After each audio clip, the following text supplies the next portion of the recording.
Hello, good afternoon, friend.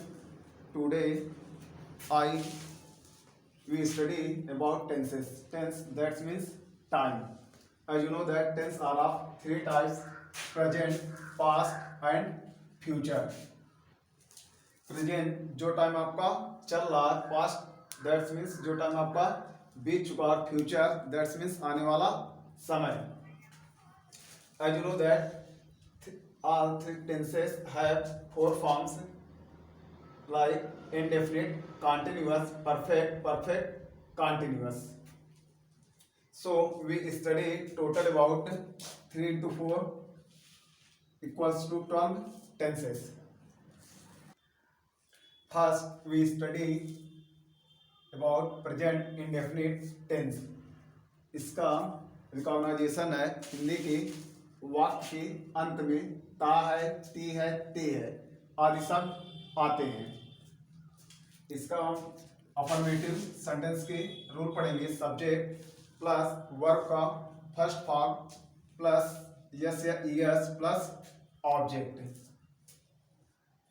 Note में आपको बताया गया है सिंगुलर सब्जेक्ट अर्थात ही, सी, इट के साथ सिंगुलर वर्ब यानी कि वर्ब का फर्स्ट फॉर्म प्लस यस या ईएस तथा प्लूरल सब्जेक्ट यानी कि आई, यू, वी, दे के साथ प्लूरल वर्ब यानी कि वर्ब का फर्स्ट फॉर्म का यूज होता है. मतलब सिंपल सा, यदि आपका singular subject he, she, it आता है तो आप वर्ब के फर्स्ट फॉर्म के साथ यस या यस लगाएंगे, और यदि आपका प्लूरल सब्जेक्ट यानी कि आई, यू, वी, दे आता है तो आप ओनली वर्ब का फर्स्ट फॉर्म यानी कि प्लूरल वर्ब का यूज करेंगे.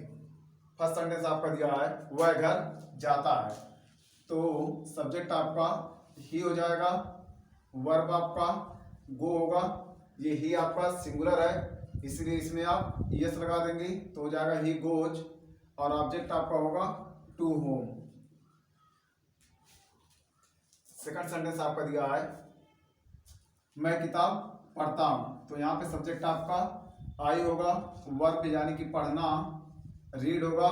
तो यहाँ पे आप ध्यान देंगे आई आपका प्लूरल सब्जेक्ट है तो यहाँ पे ओनली वर्ब का फर्स्ट फॉर्म लगेगा, इसमें यस या यस लगाने की आवश्यकता नहीं है. तो ये आपका होगा आई रीड, ऑब्जेक्ट आपका बुक.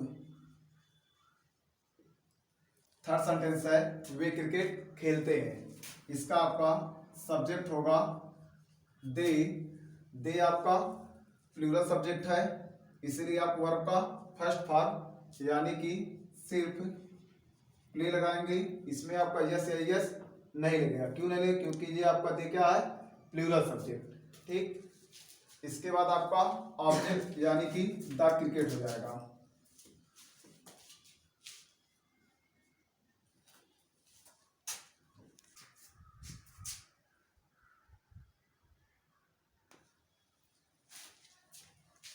इसके बाद हम पढ़ेंगे नेगेटिव सेंटेंसेज. इसका आपका रूल होगा सब्जेक्ट प्लस डू या does plus not plus verb का first form plus object. Negative sentences का रूल होगा आपका सब्जेक्ट प्लस डू या does plus not plus verb का फर्स्ट फॉर्म प्लस ऑब्जेक्ट. और इसमें नोट में आपको बताया गया है यदि आपका सिंगुलर सब्जेक्ट यानी कि ही, सी, इट रहेगा तो इसके साथ आप डज नॉट तथा प्लूरल सब्जेक्ट यानी कि आई, यू, वी, दी के साथ डू नॉट का यूज करेंगे. तो फर्स्ट सेंटेंस है आपका वह स्कूल नहीं जाता है, सब्जेक्ट आपका ही है तो यहाँ पे आप क्या लगाएंगे डज नॉट, और वर्ब का फर्स्ट फॉर्म यानी कि गो, ऑब्जेक्ट आपका टू स्कूल. और सेकंड सेंटेंस आपका इसमें सब्जेक्ट होगा आपका आई, तो आई के साथ आप क्या लगाएंगे डू नॉट,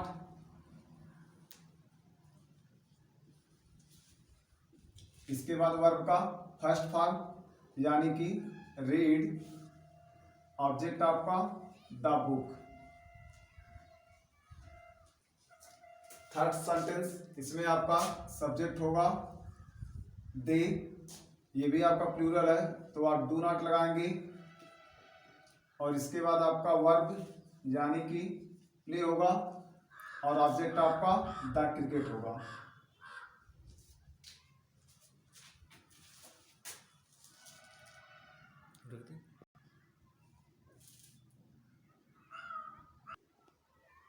इसके बाद हम पढ़ेंगे इंट्रोगेटिव सेंटेंसेज।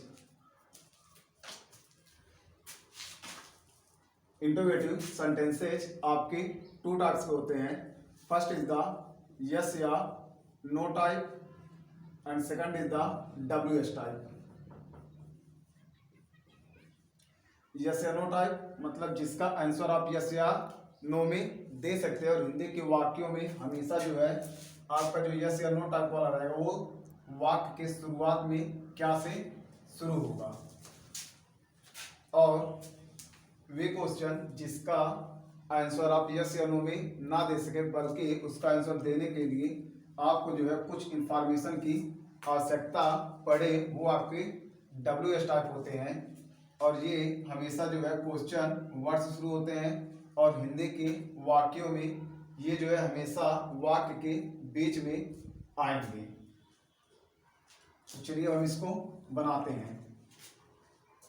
तो इसमें जो है ये दोनों आपके यस या नो टाइप वाले हैं और ये दोनों आपके WS टाइप हैं।